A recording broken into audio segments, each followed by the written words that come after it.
Comunicación telefónica, le vamos a dar la bienvenida al doctor Marcelo Arancibia, que siempre nos atiende con gran placer y tiene la amabilidad de charlar con nosotros. Muy buenos días, doctor Arancibia. Daniel Núñez Vivares y Daniel Núñez te saludan de los Cronistas de la Mañana de la 101.7 Radio Alas. ¿Cómo estás, Marcelo? Buen día. Buenos días a ambos, Daniel, y a toda su audiencia. Te agradecemos por tu tiempo y por tu atención, Marcelo. Bueno, Marcelo, te queríamos consultar básicamente, vos sos un hombre de las normas, un hombre del derecho. ¿Qué opinión te merece el fallo de primera instancia del juez de Rawson en el caso, este litigio, no esta guerra, que parece mentira, que por 12 palos o 16, de acuerdo con como lo ves, o lo ves al mercado de cambio oficial o al mercado de cambio de los financieros, es decir, al blue o al oficial, entre Chubut y La Nación, Marcelo? Bueno, he estado viendo el fallo del juez federal de Rawson y él lo que sostiene es que, ordena que la Nación se abstenga de seguir haciendo descuentos a la coparticipación de Chubut en concepto de cobro de aquel convenio que se hizo en la época de Arción y Massa, que fue una de las peores administraciones nacionales, provinciales de aquella época. Pero no lo ordena el juez a la Nación que les devuelva esos 13.500 millones de pesos, y también insta a las partes a que logren un acuerdo en marco del federalismo de cooperación. Es decir, lo que está haciendo la justicia es tratar de poner un poco de racionalidad a un conflicto nación y provincia, donde vemos con mucha claridad una nación que juega al sol del provocador. Me parece que Milei provoca a todo aquel que considere su enemigo, su adversario, o como un impedimento a concretar su gobierno imaginario. Sí creo decir que el caso de Toyo, el gobernador, me parece muy bien que defienda sus recursos, pero creo que también ahí pudo tener un exceso cuando dijo que iba a paralizar la entrega de petróleo y gas, porque también el medio tiene que ser idóneo al conflicto planteado, y dentro del marco de una constitución estos conflictos se resuelven en la justicia. Ya se hizo el gobierno de Chubut, fue a la justicia, ya tenemos un pronunciamiento de primera instancia, y bueno, habrá que ver si la Nación cumple con lo que ha dicho de ir en per saltum directamente a la Corte Suprema de Justicia de la Nación, que es dejar todavía que sea la justicia la que resuelva este conflicto, o entramos ya de lleno a una etapa que no sea el conflicto, sino que sea la posibilidad de conversar y llegar a acuerdo. Es muy preocupante para una sociedad donde permanentemente se vive en conflicto. Me parece que esto puede generar más divisiones, más grieta de la que el gobierno de Milei heredó, y me da toda la impresión que Milei como Cristina utilizan ese método de la división de las grietas para poder hegemonizar la agenda pública, el poder, y de esa manera gobernar. El resultado de Cristina fue una catástrofe. Puedo hacer que advierta y entienda que no es la metodología del actual presidente y nos evite una catástrofe nueva, porque ya no soporta este país más catástrofe. Marcelo, para que quede claro, a ver, este crédito que había sacado, esta deuda que tenía Chubut y que tiene con la Nación, la provincia llevaba 2 meses sin abonar, ¿cierto? Había entrado una especie de mora, ¿cierto?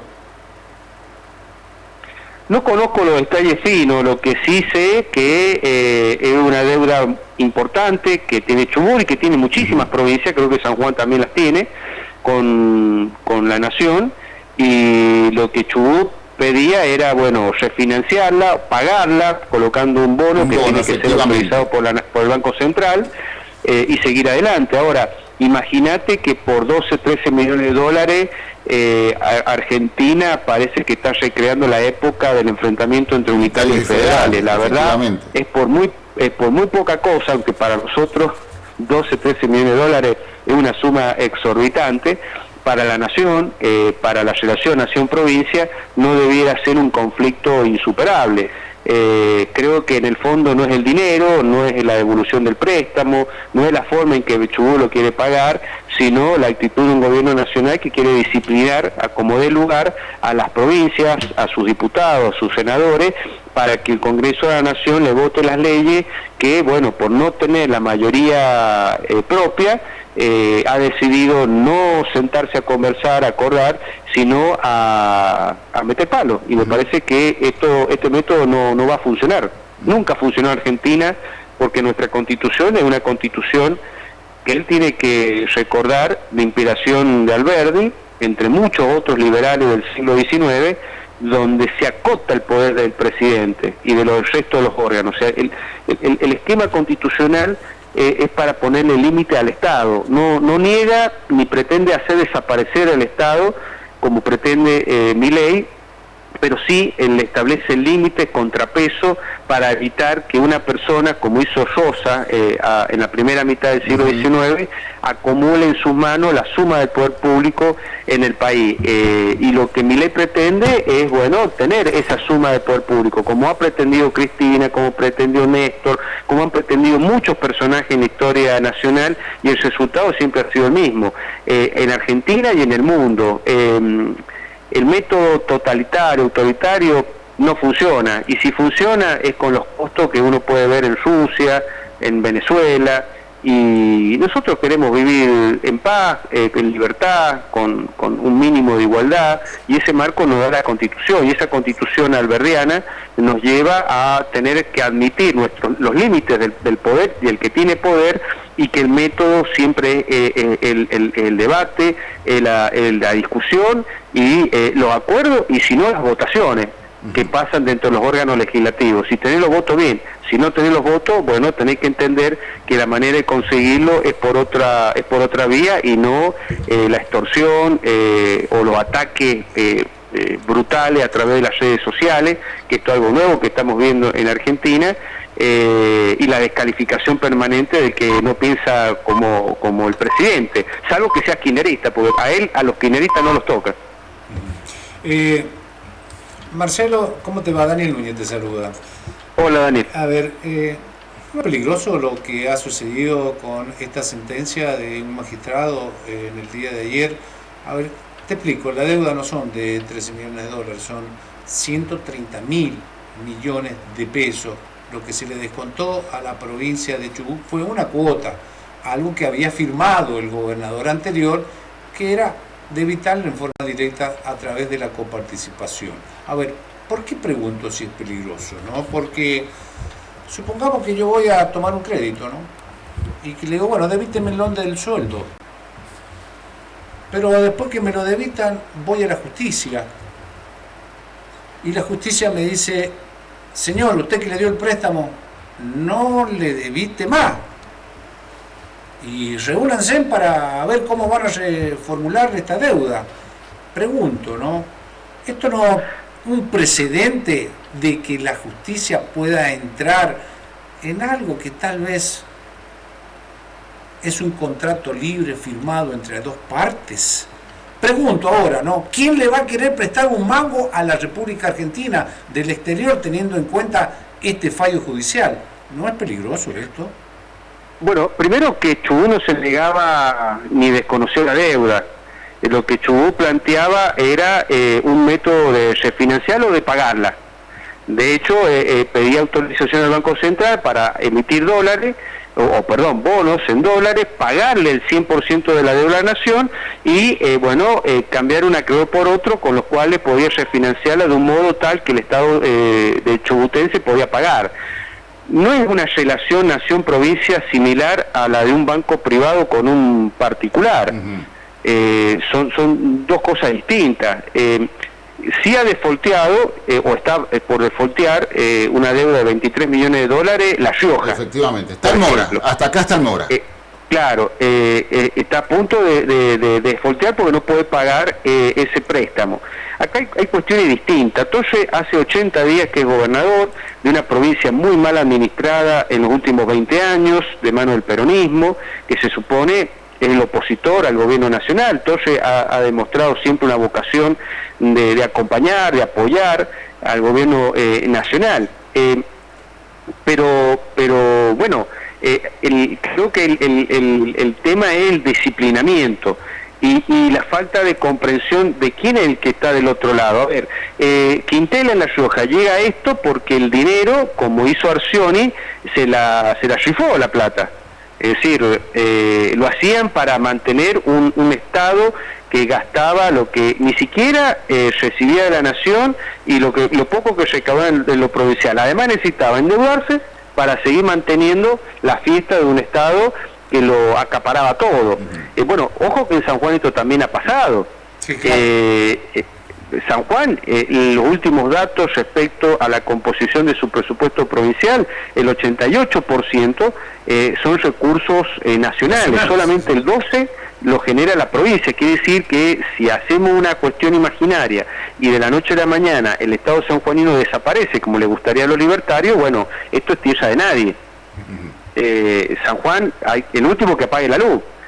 ¿Por qué? Porque los últimos 20 años, donde hubo muchísimo dinero que venía de la nación, fundamentalmente por la coparticipación y recursos que venían por fuera de la coparticipación, como los que derivaban de las retenciones de la soja que la nación pasaba a San Juan, bueno, no se la utilizó, no se la invirtió para generar las condiciones de atracción de un sector privado pujante, integrado a la economía nacional e internacional, sino que se la rifó en fiesta, en hacer crecer el aparato del Estado, y hoy el gobernador Orrego ha recibido una herencia también muy dramática y muy preocupante. Sí, claro. Entonces, el tema es el siguiente, vos tenés que sentarte con los 24 gobernadores y decirle a Gildo Infran o a Quintela, loco, la plata que te mando no es para que vos te perpetúes en el poder. Entonces, yo voy a asegurarte los recursos, pero vos me vas a tener que hacer reformas institucionales. Basta de elecciones indefinidas, basta de un esquema de control del poder, que el que gana, como pasa en La Rioja, como es el peronismo, se queda con la mayoría de todos los cargos públicos, así entonces es imposible cambiar de color político cada 4 años.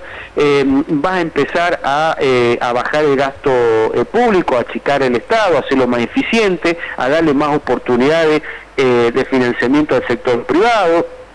Va a tener que integrar tu economía, no solamente en el contexto nacional e internacional. Es decir, en 80 días, si haces esto, lo único que va a provocar es que las provincias colapsen.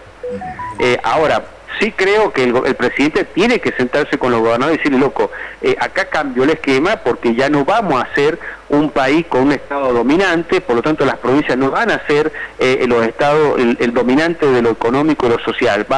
Vamos a priorizar al sector privado. Ahora, es una transición que no la podés hacer en 30 días, en 60 días, en 90 días, lo que va a provocar el colapso de las provincias, porque lo que hace la nación es sentarse sobre las cajas, porque ¿cuáles son los recursos coparticipables que llegan a la provincia? Y viene ganancia, que ya viene menos porque se eliminó Massa y su plan platita sacó ese impuesto a los salarios de cuarta categoría.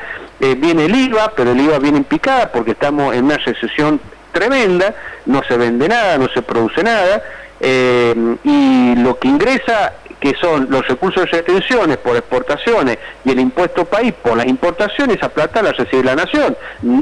Entonces la nación, claro, así es fácil llegar al superávit fiscal. No le doy plata a las provincias, le licúo las jubilaciones y a las pensiones, paralizo la economía porque la meto en el freezer, una recesión, aunque eso produzca despidos, suspensiones, cierre de empresas. Si este va a ser el costo para llegar al superávit fiscal, estamos generando un drama tan grande como tener inflación. Entonces, para bajar la inflación, no matar la economía y no fundir o hacer colapsar las economías provinciales, creo que tiene que haber un acuerdo y que me tiene esa chance, sin necesidad de sentarse con Cristina, ni con Alberto, ni con Massa, que ellos van a hacer todo lo posible para que Milei fracase, pero tenía la chance de hacerlo con lo que era Juntos por el Cambio, de la manera que trata Juntos por el Cambio, que no es la forma que trata al peronismo, y bueno, es muy difícil, porque esto no solamente en Argentina, la experiencia histórica de las democracias indican que si el camino es el totalitarismo, es el autoritarismo, es no hablar, es castigar, y estos procesos duran poco, y nadie quiere que esto dure poco, quiere que termine en el 27, pero de esta manera, bueno, no hay manera de hacer lo que se debe hacer para bajar la inflación, para recuperar la economía, y bueno, que el costo lo pague, él decía que era la casta, bueno, esas cajas tenebrosas, oscuras, que aparecen y que todos aplaudimos y que se dejen de financiar. El robo de los seguros, que parece que estaba metido este personaje, hemos tenido como presidente 4 años Alberto Fernández, un amigo de intermediario, un importante broker de seguros, claro, un intermediario en el aseguramiento entre órganos del Estado, una locura. Y Nación Seguro, por supuesto, que se dio vuelta. O estos fondos que manejaban piqueteros como Grabois o como Pérsico, y acá en San Juan también los debe haber. Bueno, obviamente hay que terminar con el déficit de las empresas públicas deficitarias, hay que tomar decisiones que me parecen razonables, como el ingreso de capital privado en muchas de estas empresas para evitar la utilización de las mismas para fines políticos, como ha sido Aerolínea, hoy que hay paro en todos los aeropuertos del país, que era una caja política de la Cámpora, o YPF, que es una caja política de los Kirchner, o de la Cámpora, o el Banco Nación, que también. Entonces, todo eso se puede discutir y se puede eficientizar el gasto, bajar el gasto para bajar la inflación. Ahora, lo que está haciendo este hombre no es motosierra, sino es una licuación de sectores que, bueno, se le dice tienen que pasar febrero, marzo, abril, y hay gente que no va a pasar. Entonces, ¿qué va a ocurrir? Porque además se financian los comedores infantiles. A mí me parece perfecto que no lo administren más los piqueteros, pero alguien tiene que dar de comer a gente. El 15% de los argentinos no tienen ingresos suficientes para alimentarse y no caer en situaciones de no consumir las calorías y la energía necesaria para vivir. También lo que se ve es una intransigencia del propio presidente, que ya cae, en esta relación que tiene con el poder, que me parece atroz, sinceramente. Ayer fue de muy mal gusto, algo que nunca se... A ver, ¿te enteraste el tweet que hizo en donde pone un fotomontaje del gobernador de Chubut como si sufriese síndrome de Down? Sí, y lo escuché a Torres decir que él tiene una ahijada que tiene síndrome de Down. Grave sería que el gobierno sepa ese hecho y lo utilice burlándose de todas las personas que tienen síndrome de Down, de sus parientes, sus amigos, sus conocidos. Yo creo que en la cultura de la ultraderecha, de usar los memes, de apalancarse en las redes sociales, en Twitter, en Facebook, para burlarse de la gente o plantear las cuestiones de la disputa política como si fuera una saga de Juego de Tronos o El Señor de los Anillos. A mí me espanta ver que en las redes sociales Milei dice algo en contra de una persona, inmediatamente salen todos los trolls en el país y ponen Milei destrozó a Lali Espósito, destrozó a Nacho Torres. Bueno, lo dicen también, bueno, se han balcanizado parte del gabinete de gente que era muy racional. Adornis, por ejemplo. Bueno, que, a ver, la gente se la conoce... Adornis, que ahora se ha vuelto bastante maltratador de los colegas que le hacen preguntas, algunas veces incómodas, pero para eso está. Es que ayer Busic, te pregunto por Busic, que parece poder. Que también dechapó. ¿Viste? ¿Escuchaste las declaraciones? No, le escuché una barbaridad decir que en Chubut una candidata a presidenta que vive en un millón de guanacos. Claro, decirle que bueno, ustedes tienen minerales, exploten los minerales. En Chubut ya se tomó una decisión y hay que respetar la decisión de los chubutenses de no hacer megaminería a cielo abierto. Ellos tienen otro modelo productivo, tienen mucho petróleo, mucho gas, tienen turismo. Bueno, hay que respetar las provincias, las decisiones que toman en respecto a su modelo productivo. Acá en San Juan, los candidatos o los políticos promineros representan el 95% del electorado. Y bueno, hay que respetar las decisiones que toma cada provincia en relación a su sector productivo.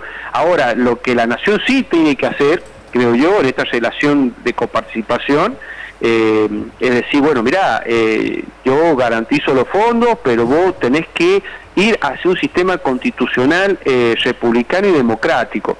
No se puede seguir con este juego, por ejemplo, lo que hace Jaldo en Tucumán, y que es un caso testigo, porque yo tengo mucha preocupación que muchos gobernadores asfixiados por no poder pagar sueldo, por no poder pagar o no poder bancar los gastos de educación o salud, que terminen rindiéndose al gobierno nacional y como Jaldo poner diputados y senadores a disposición a lo que venga. Bueno, ahora, es lo que claro, hizo hoy por hoy siempre. es el gobernador más cercano a la Casa Rosada. Hablando de la oposición, que es el kirchnerismo puro, ¿no? Claro, pero esto es lo que hizo Gildo Infran toda su vida, y no me extraña que lo llegue a hacer también con Milei. Mientras le garanticen los recursos, él manda a sus diputados a votar allá, y al Congreso de la Nación. Y la Nación le acepta no solamente garantizar esos recursos, sino que le acepta un esquema que no es democrático, un esquema institucional, donde el hombre maneja el Ejecutivo, maneja la justicia, maneja la legislatura, los municipios, maneja todo, maneja la economía. Entonces, bueno, en Formosa ya uno está resignado. Habrá Gildo Infran hasta que Dios decida llevárselo a Gildo Infran. Sí, es imposible. Sí. Entonces, bueno, nosotros hemos estado muy cerca de eso, con Gioja y con Uñac, sí, pero muy cerca hemos estado, pero y no hemos recibido ayuda a la nación. Hemos sido los sanjuaninos los que en un momento dijimos, bueno, che, basta. Claro, pero a ver, San Juan también recibía esto que es dinero discrecional que entregaba el gobierno nacional fuera de la coparticipación.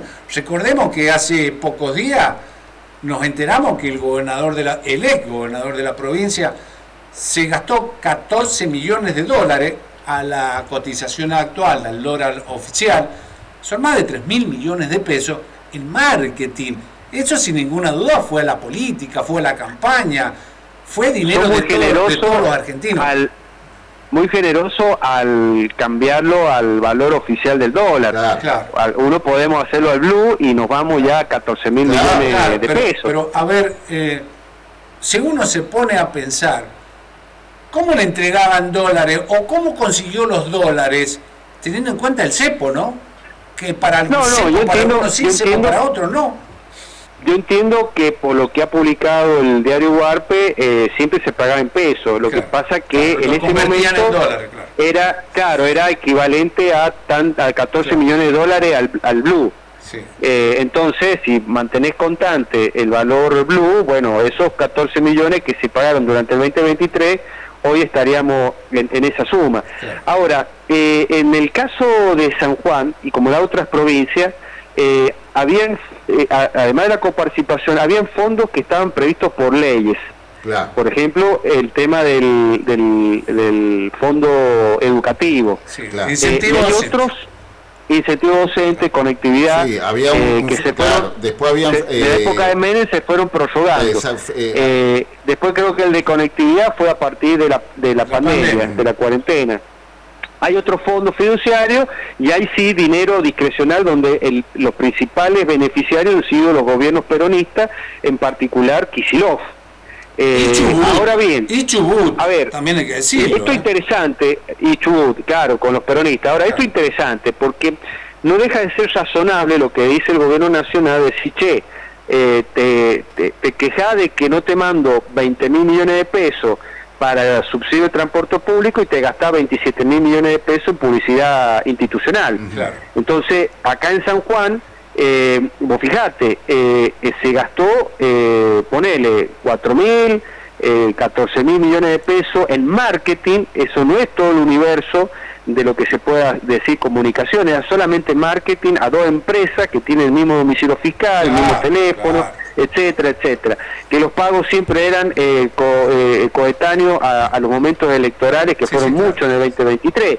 Ahora, Yo aquí hago esta pregunta. Primero, ¿tiene razón la Nación de decir, che, ¿por qué te voy a mandar más plata para subsidiar el transporte o la educación si vos te gastás 14 millones de dólares en marketing, que creo que es la misma plata que se está discutiendo entre la Nación y Chubut, y creo que es la misma cantidad de plata del subsidio que se le ha sacado a las provincias en materia de transporte público? Que ahora en marzo va a haber un nuevo aumento en San Juan y es probable que, no sé, estén 500, 600, 800 pesos el primer pasaje de la ciudad. Entonces, es razonable este planteo nacional. Esto tenés que convertirlo en un acuerdo. Marcelo. ¿Sí? Sí, a ver, te habíamos perdido por un instante. Sí. Digo que esto explica por qué hay que llegar a un acuerdo entre la Nación y las provincias, y a su vez la provincia con los municipios, para ser cuidadoso con los recursos, porque tiene razón la Nación de decir, che, ¿por qué te voy a mandar plata para subsidiar el transporte o para el fondo docente si vos te gastás 14 millones de dólares en marketing, que no sé si es para la provincia o para tu campaña política? Claro que es razonable, y esto hay que evitarlo. Eso en la lectura de la relación nación-provincia. Ahora, para en la provincia, esa plata, yo pregunto, ¿estaba presupuestada en el presupuesto 2023? Claro. ¿O el gobernador tenía la suma de facultades discrecionales para cambiar partida y sacó plata, supongamos, de salud, de la obra social, para financiar este marketing? ¿Quiénes tienen que responder? No solamente el gobernador tiene que responder también la legislatura de por qué le aprobaba al libro cerrado esos tipos de presupuestos, donde habían partida de 14 millones de dólares para marketing, o que se le daba al gobernador la libertad de modificar las partidas a su placer. Claro. Entonces el presupuesto es una mentira, era lo que el gobernador quería hacer con la plata de los sanjuaninos según su interés. Claro. Entonces, bueno, ahora en el 2024, ese ejecutado, el presupuesto 2023, tiene que ser considerado para su aprobación o no, que es una valoración política, independientemente de cada Tribunal de Cuentas, que es la consideración de la legalidad del gasto público, ni hablar de este gran actor ausente en materia de corrupción, que es la justicia, que es si se ha cometido o no un delito, es decir, si se ha robado o no todo parte de esa plata. Ahora, la legislatura actual tiene que decir, che, esto no puede ocurrir más, no se pueden aprobar presupuestos a libro cerrado con partidas absolutamente repulsivas, cuando el pueblo está hambreado, más de la mitad por la baja línea de pobreza, cuando vos no podés empezar las clases, tal vez, no podés tener las salitas con lo mínimo para atender a la gente, cuando los policías no pueden cambiar el calzado, qué sé yo, y te podés dar el lujo de gastar esa plata en marketing, o permitir que el gobernador haga del presupuesto un chicle. No, entonces bueno, estas son las cosas que creo que hay que estar debatiendo y hay que tener sobre la mesa, y la política tiene que demostrar a la sociedad de que ha escuchado al electorado del 2023 y que está dispuesto a hacer reparaciones profundas a nuestras instituciones. Yo te hago, disculpa Daniel, te hago la última, y bueno, que tiene que ver justamente con todo que esto estamos hablando, ¿no? El gasto inmensurado que había en algunas provincias, fundamentalmente las provincias peronistas en el gobierno anterior, que ahora estas provincias que están siendo administradas por gente de otra color político, como en el caso de San Juan, con el doctor Orrego de Cambiemos, bueno, están sufriendo las consecuencias. Y seguramente va a haber alguna embatida por parte de los gremios docentes, autoconvocados y demás, porque, claro, la inflación superó todo lo que implica que pueda dar o gastar un gobierno provincial que ahora está tratando de ordenar las cuentas. Pero San Juan las está tratando de ordenar, y lo hemos visto. El primer decreto que firmó el gobernador fue no permitir, o los que habían ingresado a la administración pública en los últimos 6 meses dejarlos sin efecto, no renovar muchos contratos, quitarle los celulares a los funcionarios que le significaban 2.000 millones de pesos mensuales de gasto a la provincia. En fin, está demostrando que quiere hacer ahorro. Ahora, en el caso de La Rioja Y en el caso de Chubut, ¿por qué el gobierno nacional le dijo, no puede emitir bono? Porque no tiene capacidad de pago. ¿Cómo le vamos a permitir a La Rioja que emita bono cuando entra en default internacionalmente con una institución, no sé si es bancaria? No tiene ya más capacidad de pago. ¿Lo vamos a seguir permitiendo emitir bono que sabemos que va a defaultear? Eso también para Chubut, ¿no? Yo creo que son distintos los casos. En el caso de La Rioja, el gobernador emite bono porque no está dispuesto a ajustar las cuentas. Claro. La dimensión del Estado riojano, en tema presupuestario ellos reciben más del 90% de la plata de su presupuesto de la nación. Ojo, nosotros no estamos muy lejos, todos nosotros estamos en el 88. Sí, estamos ahí, estamos en el palo. Sí. Estamos ahí. Lo que pasa es que la economía riojana es esencialmente estatal. Claro, de hecho, creo que el Estado de La Rioja es dueño de casi una cincuentena de empresas que deberían estar en manos del sector privado. Hay 39 empresas del Estado en La Rioja. 39, y todas seguramente manejadas por familiares y amigos del propio gobernador que está ahora, Claro, entonces ahí tenemos un Estado muy sobredimensionado. No es el caso de Chubut, donde el presupuesto provincial solamente está financiado por coparticipación, no llega ni a la mitad. Estos son recursos que genera la propia provincia fundamentalmente por el petróleo. Claro. Las regalías petroleras son sustancialmente más grandes, no solamente en porcentaje. Nosotros tenemos 3% de boca mina de los metales metalíferos. Claro, en el caso del petróleo ellos tienen 12% pleno. Claro.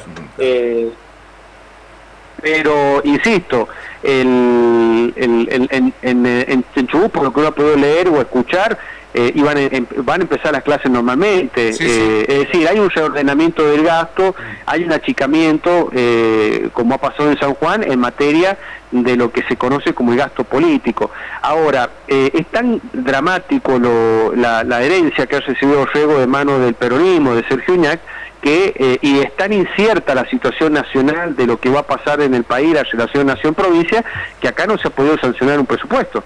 Claro. 2024 tenemos una prórroga del presupuesto 2023 que ya era una ficción.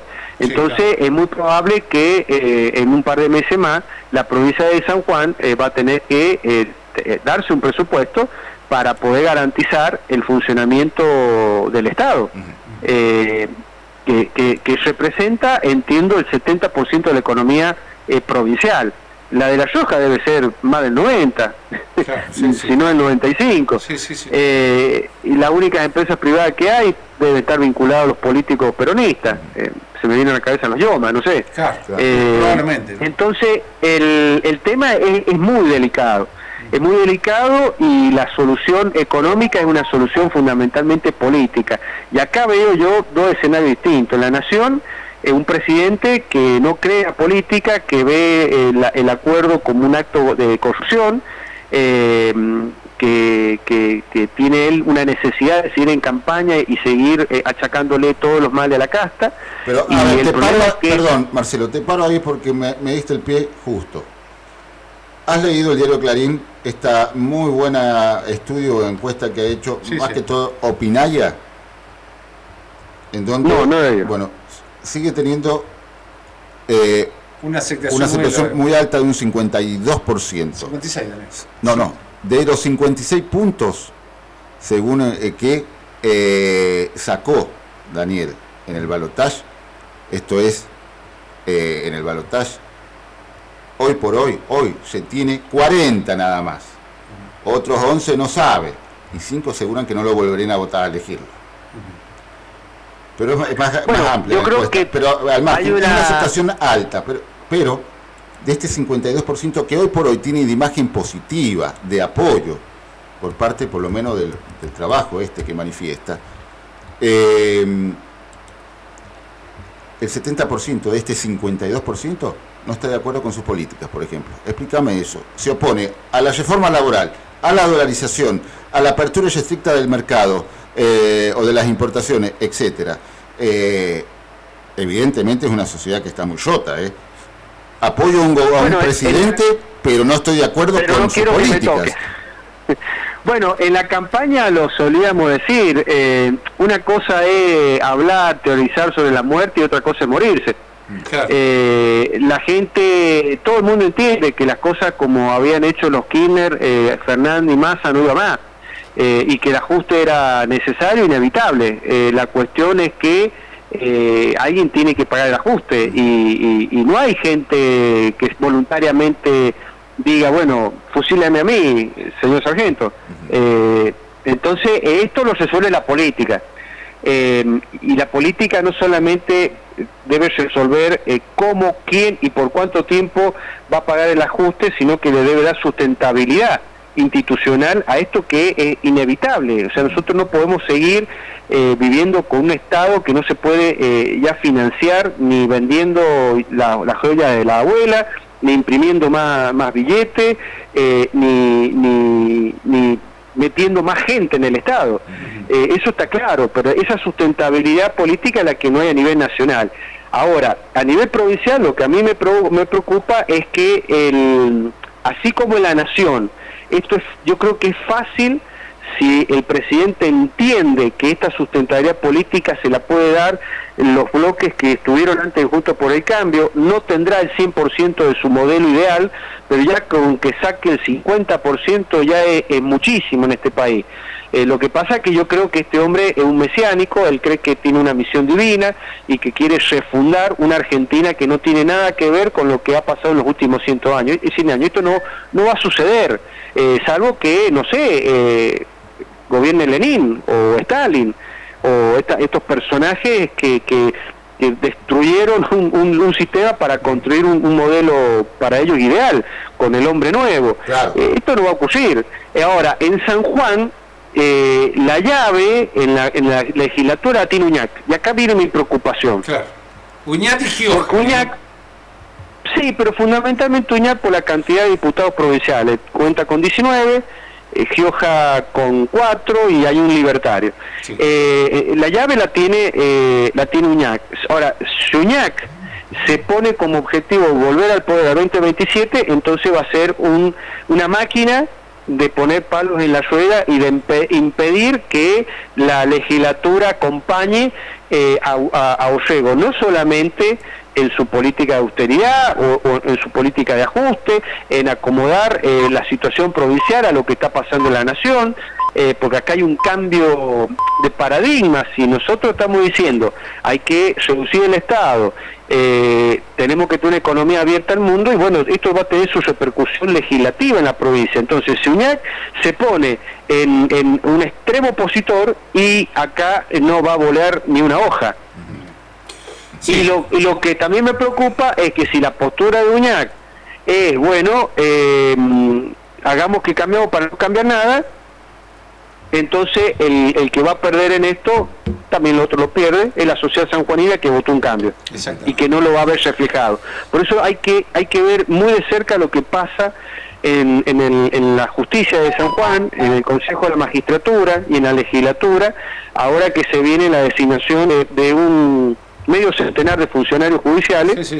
Fiscal, si se va a hacer transparente o va a ser un toma y daca, o Uñac va a imponer todos sus candidatos para seguir haciendo lo que es el Poder Judicial en San Juan, que es el Poder Justicialista. Sí. Esperemos que no sea así y que bueno, que haya de alguna forma algún tipo de proporcionalidad, ¿no? Porque ayer comentábamos, ¿no? Con esta interna que hay en el partido bloquista, que quieren, bueno, bajar una lista que es la de el Domingo Bravo, la pelea que evidentemente ya están volviendo a existir dentro de lo que es el partido justicialista en sí, entre giojistas y uñaquistas. Mientras tanto, la sociedad sanjuanina sigue su carrera y sigue sufriendo la lamentable situación económica que está viviendo toda la República Argentina. Y nosotros hablábamos, ¿no? Los socios que ha tenido el peronismo en los últimos 20 años, entre los cuales está el bloquismo. Y yo preguntaba, ¿cuántos ministros de la Corte tiene el bloquismo? ¿Cuántos jueces tiene el bloquismo? ¿Cuántos vicegobernadores tuvo el bloquismo durante 20 años que lo acompañó a Uñac y a Gioja? ¿Cuántos ministros tuvo? 0. lo cual implica de que, teniendo en cuenta si a los socios no le daba nada, será muy difícil que Guiñac quiera aflojar un funcionario, ¿no? Bueno, entonces este hombre va a ser un problema para que San Juan logre las reformas que necesita para hacer una verdadera democracia constitucional. Espero que la sociedad tome nota de eso e impida que este señor se torne al poder en la provincia de San Juan en el 2027. Claro. Marcelo, te hago la última, tu opinión con respecto a la modificación, la forma de lo tradicional en la apertura de sesiones ordinarias que se da todos los años el 1 de marzo. El horario, fundamentalmente, ¿no? Bueno, estamos ante un personaje que cree más en los medios de comunicación, en las redes sociales, que en la política. No me extraña que lo hagan para aprovechar el prime time. Sí. No, él dice que es para aprovechar el prime time para que lo vea toda la sociedad que lo quiera ver. También hablan de que, bueno, no lo va a hacer desde el escritorio que tiene la presidencia de la Cámara, sino que lo va a hacer a través de un atril, va a estar parado, tal como lo hace el presidente de los Estados Unidos.